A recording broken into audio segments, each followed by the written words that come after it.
عواصف رعدية قوية جدا ستكون حاضرة بقوة خلال يوم السبت في بعض الولايات. أمطار غزيرة بعين الصفراء ببشار، أمطار حاضرة بالمدية وكذلك بالمشرية. أمطار غزيرة وعواصف رعدية مصحوبة برياح قوية بأغواط وآفلو وجلفة وهران وتيارت. أمطار حاضرة بغرداية وكذلك على الولايات الوسطى والشرقية الجزائرية.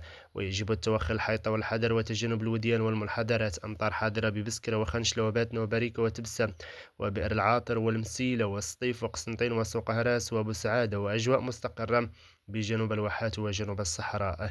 استمرار الأجواء المتقلبة والممطرة على الولايات الوسطى والشمالية الغربية والولايات الشرقية الجزائرية. أمطار حاضرة خلال يوم الاثنين 18 من ماي ببشار، بعين الصفراء وبكذلك بالبيض والمشرية وآفل وأغواط ووهران وتيارت.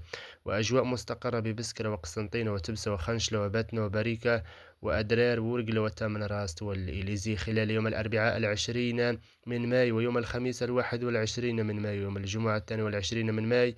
أجواء مستقرة ومشمسة في باقي الولايات الجزائرية خلال يوم السبت 23 من ماي ويوم الأحد. أجواء مشمسة مع ارتفاع كبير في درجات الحرارة خلال يوم الثلاثاء ويوم الأربعاء 27 من ماي.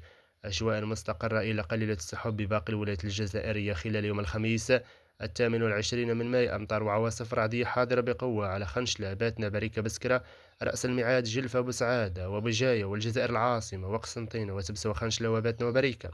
وأجواء مستقرة بباقي الولايات الجزائرية. نحن في متابعة ورصد آخر التطورات بخصوص الحالة الجوية المرتقبة بالجزائر خلال نشراتنا القادمة. أمطار وعواصف رعدية قوية جدا على بسكرة ورأس الميعاد وجلفة وبسعادة وبريكة وباتنا وخنشلة والسطيف والمسيلة وبسعادة.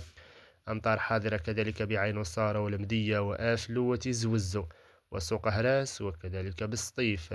وتشير التوقعات للنموذج الأوروبي بأن هناك ستتغير الحالة الجوية في بعض الولايات الوسطى والشمالية الغربية والولايات الشرقية الجزائرية.